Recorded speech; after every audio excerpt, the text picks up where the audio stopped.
After Armenia gained independence from the Soviet Union in 1991 and until the adoption of a new constitution, it was guided mostly by the Declaration of Independence, the laws and regulations adopted by the new parliament, and partly by the remnants of the existing Soviet laws and regulations.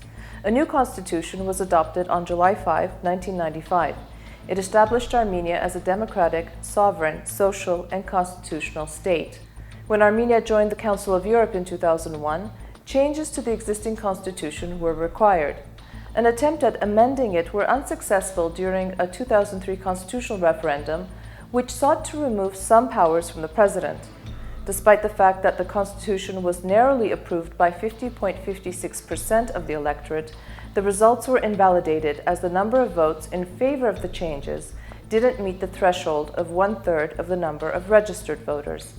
After further amendments, a constitution was again put to a vote on November 27, 2005, and the current constitution was adopted, thus ushering in a period of a semi-presidential system of governance. The President of the Republic was vested with powers to appoint a Prime Minister based on the distribution of seats in Parliament. It also transferred some powers from the President to the National Assembly, the Prime Minister, and other ministers. Among other changes, the President was also removed from the Council of Judges to ensure the independence of the judiciary.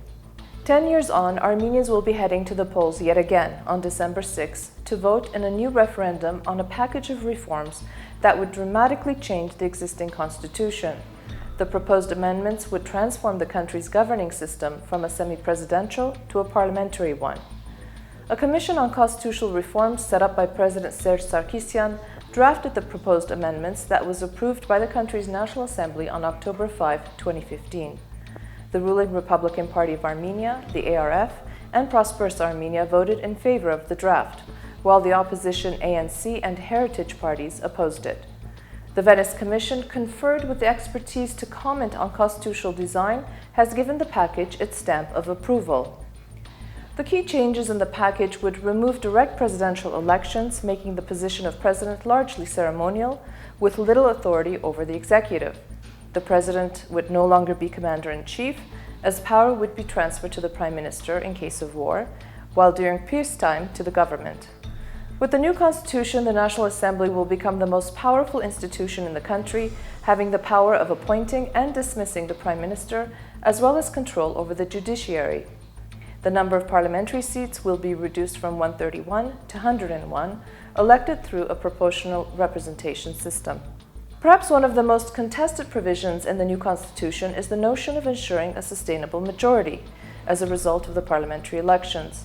This particular provision is formulated so vaguely and fluidly that it is the future electoral law that mostly will define the nature, the depth, and the extent of the parliamentary governing system in the country.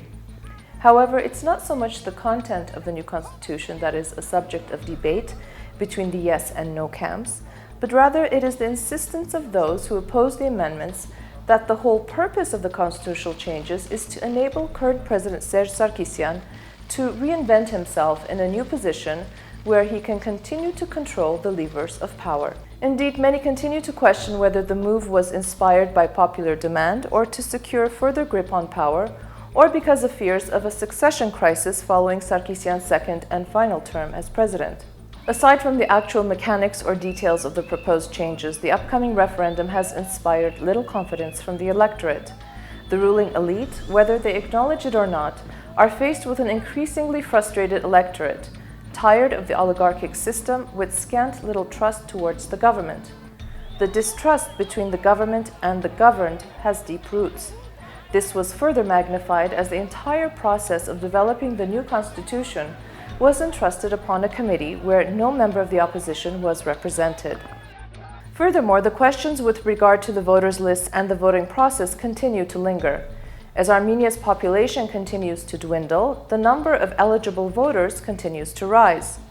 These reasons have led many to believe that the vote on December 6, like all previous ones since independence, will be marred by vote rigging. Two opposition fronts to the referendum have evolved. One, called New Armenia Public Salvation Front, composed of the Heritage Party and the Civic Initiative founding parliament, and the second is the No Movement, composed of the Armenian National Congress and the People's Party of Armenia.